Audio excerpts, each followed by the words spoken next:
Graça e paz. Vamos abrir a palavra de Deus em Lucas capítulo 5, versos 27 ao 29. Vamos ouvir com carinho, com atenção e com interesse a leitura da palavra de Deus. E depois disto saiu e viu um publicano chamado Levi assentado na recebedoria, e disse-lhe: segue-me. E ele, deixando tudo, levantou-se e o seguiu. E fez-lhe Levi um grande banquete em sua casa, e havia ali uma multidão de publicanos e os outros que estavam com eles à mesa. Que Deus revele a palavra dele dentro de cada um de nós, em nome de Jesus. Jesus, o amigo e salvador de pecadores. Saindo, Jesus encontrou Levi. Quem era Levi? Mateus. Quem era Mateus? Pecador famigerado. Sentado à mesa da coletoria, departamento de governo, onde se cobra imposto, onde as pessoas pagam impostos. E o convocou, foi uma convocação: segue-me. O homem, Levi, não tinha receio de pecar. Pecar era com ele mesmo. Jesus também não tem medo de pecador. Ele veio justamente para os pecadores. Ele veio salvar pecadores. A única casta que pode ser salva é a de pecadores. Quanto pior, melhor para Jesus. Viu? Quanto pior, melhor para Jesus. Quanto mais bagaceira, mais o fogo queima. Jesus é especialista em pecador. Jesus é especialista em tranqueira, em curva de rio. Os mais certinhos, às vezes, são os que menos nascem de novo. Por quê? Porque se fiam no seu comportamento amestrado e na sua justiça própria. Jesus viu Levi. Ele viu Levi. No verso 27, saindo Jesus, viu Levi, Mateus, sentado na banca coletora de impostos. Só os mais descarados faziam isso. Os cobradores de impostos eram mal vistos naquela época, e acho que agora também. Eram mal vistos pela população, na época, os judeus. Eles ostentavam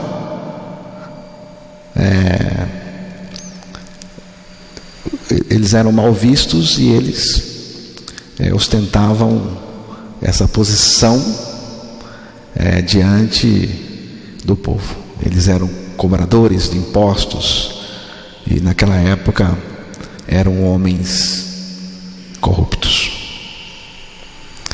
A tradição dos rabinos dizia que era impossível um homem como Levi, como Mateus, se arrepender. Os religiosos tinham um ódio mortal deles. E Jesus quebra esse paradigma religioso. Esse e muitos outros. Esse paradigma Jesus mandou para o espaço.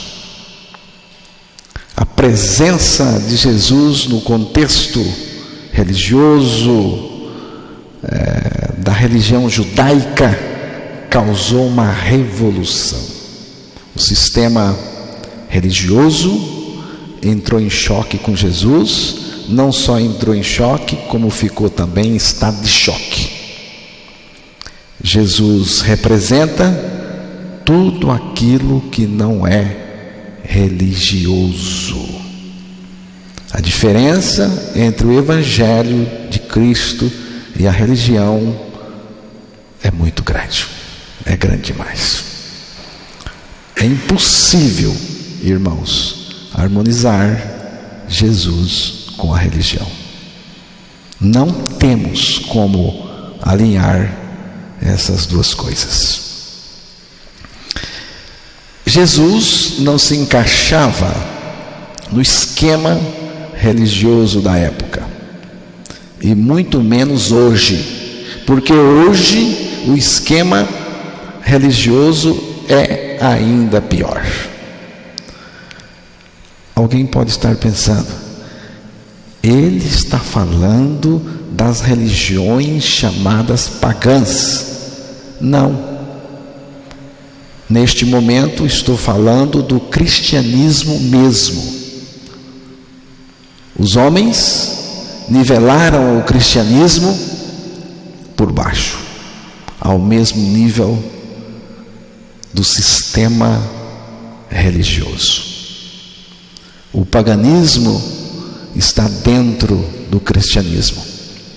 Estamos vendo nos nossos dias um ressurgir do paganismo dentro do cristianismo. Essa religião de crente é pior ainda, porque fala de Jesus, mas não quer nada com ele. Não quer saber dele. Não tem e não quer ter. Jesus não se encaixava no esquema religioso. Além disso, Jesus dizia e fazia coisas que eles não conheciam, coisas da graça de Deus. Jesus não estava preso a nenhuma regra religiosa. Ele não tinha regras religiosas, ele tinha graça. O que Jesus fez no caso de Levi, que estamos analisando agora, o que Jesus fez foi um escândalo para os religiosos.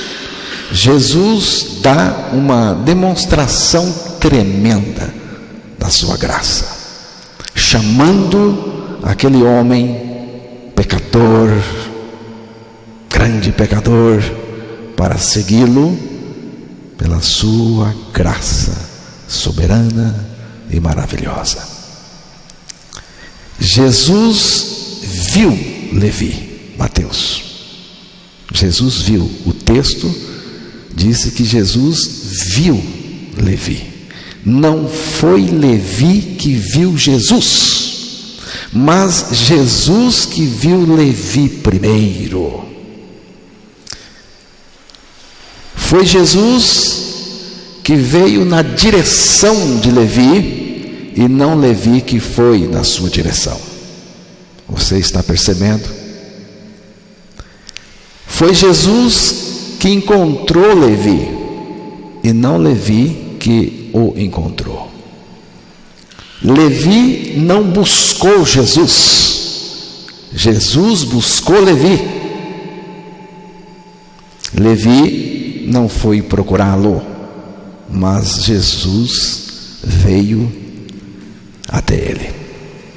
Não foi não foi Levi que falou com Jesus, mas foi Jesus quem falou com ele. Não foi Levi que optou por Jesus, mas foi Jesus que o escolheu. Esse é o caminho da graça soberana de Deus. Jesus causou um impacto profundo em Levi. Foi uma revolução, a revolução da graça na vida dele. Foi uma intervenção da graça na vida de Levi. Ele foi agraciado, irmãos, pelo Evangelho, pela salvação que Jesus veio trazer. Ele foi invadido pelo Evangelho para a salvação. Não foi Levi que chamou Jesus para resolver algumas de suas necessidades.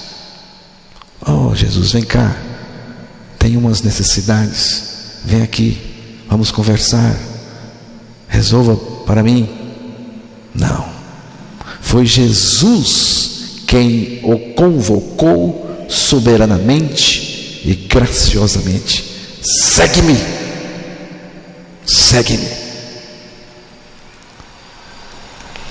Essa palavra de Jesus causou impacto, fez uma revolução tremenda na vida dele. Segue-me. Versículo 28, leia novamente. E ele, deixando tudo, levantou-se e o seguiu. E ele, deixando tudo, levantou-se e o seguiu. Levi nem sequer era amigo de Jesus, mas Jesus era amigo dele.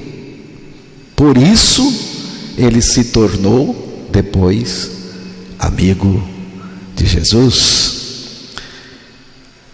Jesus era amigo dele não porque participava da sua corrupção, mas porque Jesus veio para salvar homens como Levi. Ele veio para salvar pecadores. Então Jesus lança a palavra, ele faz a convocação: segue-me. E a reação foi pronta. E ele, deixando tudo, levantou-se e o seguiu. Você notou? Você notou? Quando ele levantou da cadeira, já tinha deixado tudo, tá? Quando ele levantou da cadeira do banco, ele já tinha deixado tudo dentro dele, porque o texto está dizendo: e ele, deixando tudo, levantou-se e seguiu Jesus. Quando ele levantou, já tinha deixado tudo. Quando ele seguiu Jesus, já havia acontecido dentro dele a renúncia de tudo. O que ele deixou? O que ele deixou? Deixou um ótimo salário, deixou sua regalia, privilégios, vantagens, deixou a sua banca de pecado, deixou tudo, renúncia total, renunciou a si mesmo, porque não dá para deixar tudo se não renunciar a si mesmo. Quando renuncio a mim mesmo, eu deixo tudo. Renunciando a si mesmo, o sujeito deixa tudo, a pessoa deixa tudo. Jesus disse que aquele que desejar ser seu discípulo deve negar a si mesmo, renunciar a si mesmo. Aqui o si mesmo ao qual Jesus se refere é o eu perverso, é a minha vida egoísta e pecadora. Lucas capítulo 14, verso 27. E qualquer que não levar a sua cruz e não vier após mim, não pode ser o meu discípulo. E qualquer que não tomar a sua cruz e vier após mim, não pode ser meu discípulo.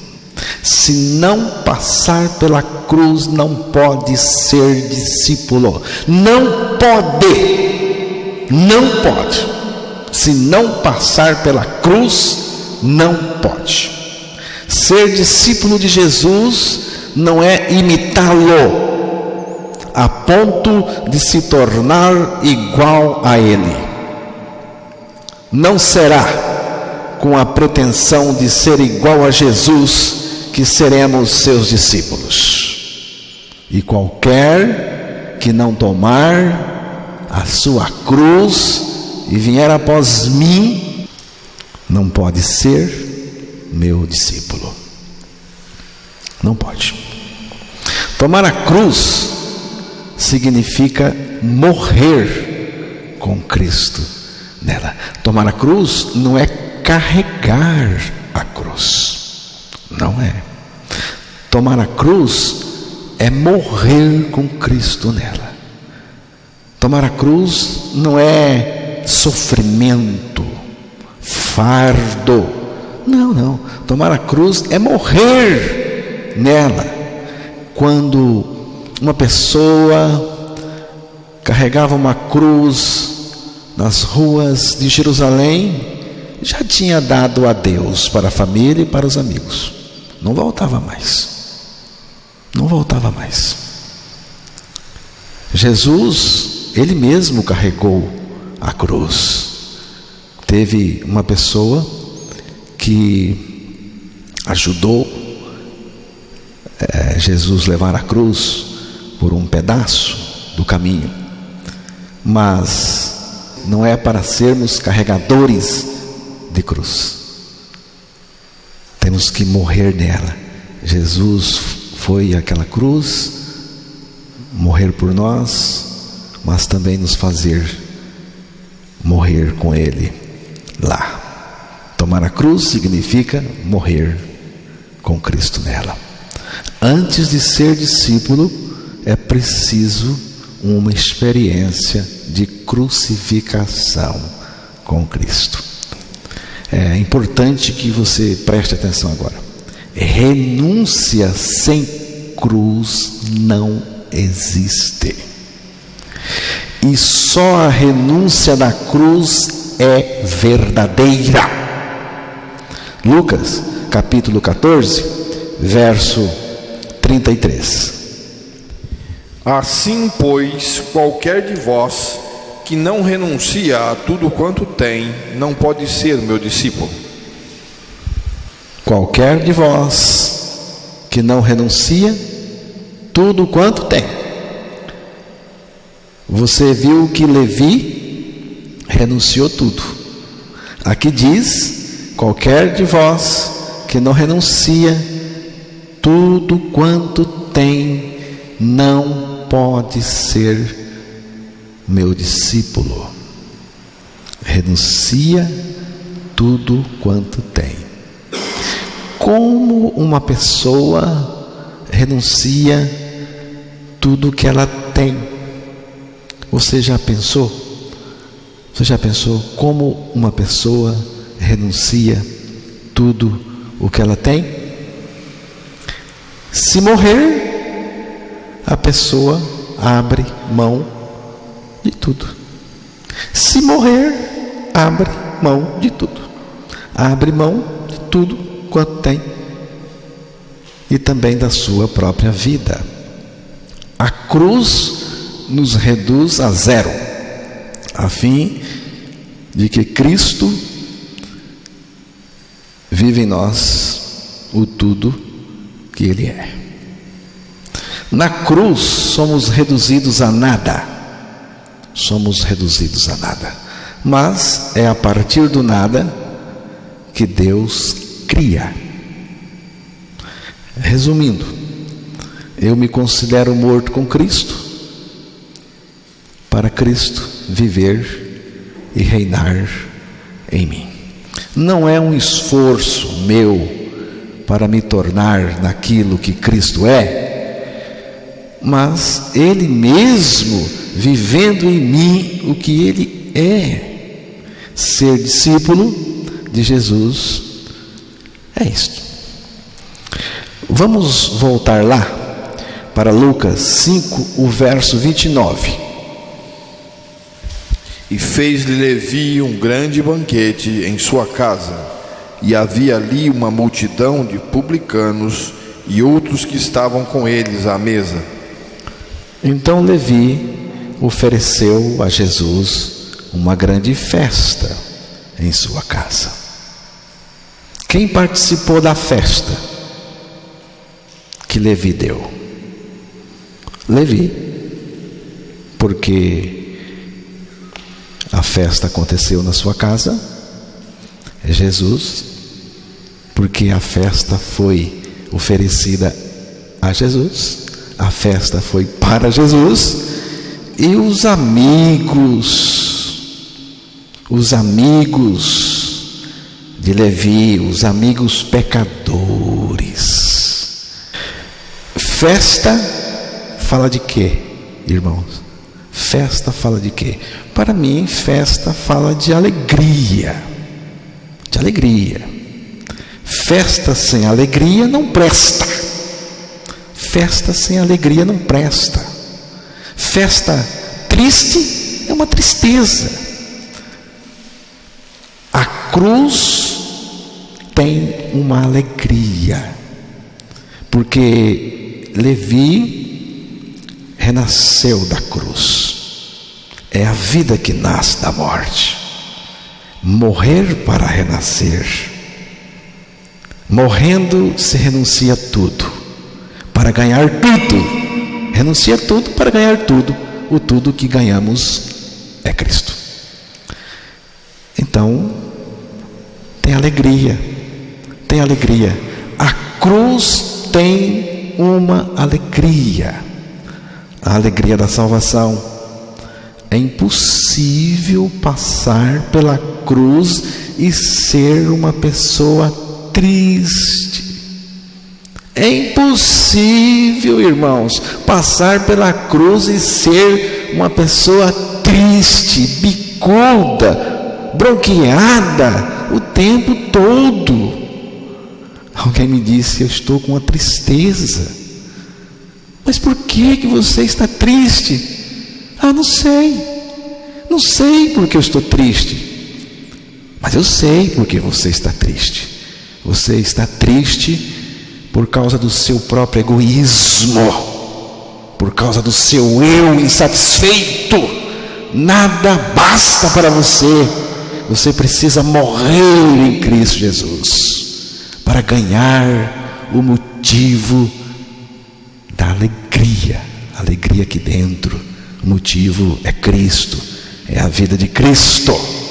A alegria é a característica mais evidente naquele que anda com Jesus no caminho da cruz. A cruz nos concede o privilégio de sermos alegres dentro de nós, felizes.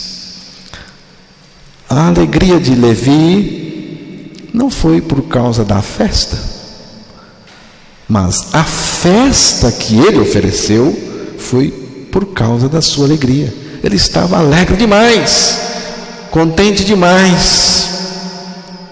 Não. A alegria que estava dentro dele foi a razão do banquete, da festa que ele deu para Jesus e para os seus amigos pecadores, porque Jesus é amigo de pecadores e também salvador de pecadores. Tem até um texto em que Jesus foi acusado pelos religiosos de ser amigo dos pecadores. Mateus capítulo 11, versículo 19. Eu não sei, estou citando de cabeça, não sei se é o texto. Veio o Filho do Homem comendo e bebendo, e dizem: eis aí um homem comilão e beberrão, amigo dos publicanos e pecadores, mas a sabedoria é justificada por seus filhos. Jesus foi acusado de ser amigo dos pecadores. Mas, irmãos, ele veio para os pecadores, ele veio para salvar pecadores. Não possuímos a alegria, mas é a alegria que nos possui, é a alegria de Cristo em nós. Agora, a experiência da cruz e a presença de Jesus em nós e no nosso meio gera alegria, mas também provoca a zanga dos religiosos. Lucas 5, versículos 30 ao 32. E os escribas deles e os fariseus murmuravam contra os seus discípulos, dizendo: por que comeis e bebeis com publicanos e pecadores? E Jesus respondendo disse-lhes: não necessitam de médico os que estão sãos, mas sim os que estão enfermos. E eu não vim chamar os justos, mas sim os pecadores ao arrependimento. Os religiosos ficaram zangados com Jesus. Ficaram zangados com Jesus e perguntaram aos discípulos: por que vocês comem e bebem com essa gente de má fama? Religioso é encardido. Eles estavam repreendendo o próprio Jesus. Que petulância! Como eram covardes, não foram direto ao Senhor, mas perguntaram aos discípulos do Senhor. Mas quem responde é o Senhor, quem responde é Jesus. Jesus responde dizendo-lhes: não necessitam de médico os que estão sãos, mas sim os que estão enfermos. Eu não vim chamar os justos, mas sim os pecadores ao arrependimento. O meu projeto visa salvar homens e mulheres. É o projeto de Jesus: salvar homens e mulheres do pecado para a comunhão com Ele. A festa de Levi era uma maneira da comunhão de Levi com o Senhor, ele foi salvo. Não é que eles, os religiosos, não precisavam de salvação. É que eles não reconheciam que precisavam de salvação como todo mundo precisa. Eles se consideravam justos aos seus próprios olhos. Eles pensavam que eram gente boa. Ninguém é gente boa. Todos são maus, segundo Jesus. São maus por natureza. Todos nasceram com uma natureza má, pecaminosa, extremamente maligna. Não há nada mais corrupto na face da terra do que o coração do ser humano. Tanto no caso dos cobradores de impostos, como no caso dos religiosos. Jesus procurou despertá-los a perceberem a maldade essencial, a maldade dos seus corações.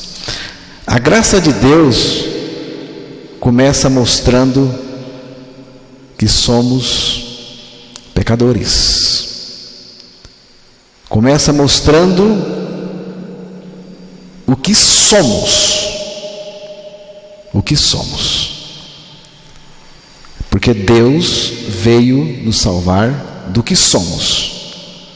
Não do que fazemos, mas do que somos, da nossa natureza, do nosso coração corrupto e perverso. Só que a turma de Levi, a turma de Mateus, a turma de Levi, percebeu, mas a turma religiosa não. Religioso é osso duro de roer, mas a graça de Deus é forte e pode roer esses ossos. Quando uma pessoa, pela graça de Deus, percebe que ela está totalmente comprometida com o pecado, aí é que ela vai ter a chance de ser salva por Jesus desse pecado. O Evangelho, irmãos, produz uma condição maravilhosa na gente. Qual? Eu não quero mais continuar o que sou. Eu não quero mais continuar o que sou. E sei que tu podes fazer a mudança em mim. Acho que foi o que aconteceu com Levi. Mas com os religiosos, não. Porque os religiosos não aceitaram o Evangelho e ficaram zangados com Jesus. Ficaram de bico com Jesus. Tem gente que fica de bico, né? Vem para ouvir, aí a palavra fala, não gostou, fica de bico. Vou lhe dar um conselho. Use o seu biquinho para tomar refrigerante, suco. É melhor do que ficar aí bicudo o tempo todo, tá? Então, os religiosos não entenderam a graça. Mas a graça de Deus é tão maravilhosa, é tão poderosa, que até grandes religiosos foram salvos. Jó, Paulo, a graça de Deus salvou também religioso encardido. No Evangelho, irmãos, a gente renuncia a tudo para que Cristo seja o nosso tudo. Se você está disposto a renunciar tudo para que Cristo seja o seu tudo, beleza, maravilha, Deus vai operar.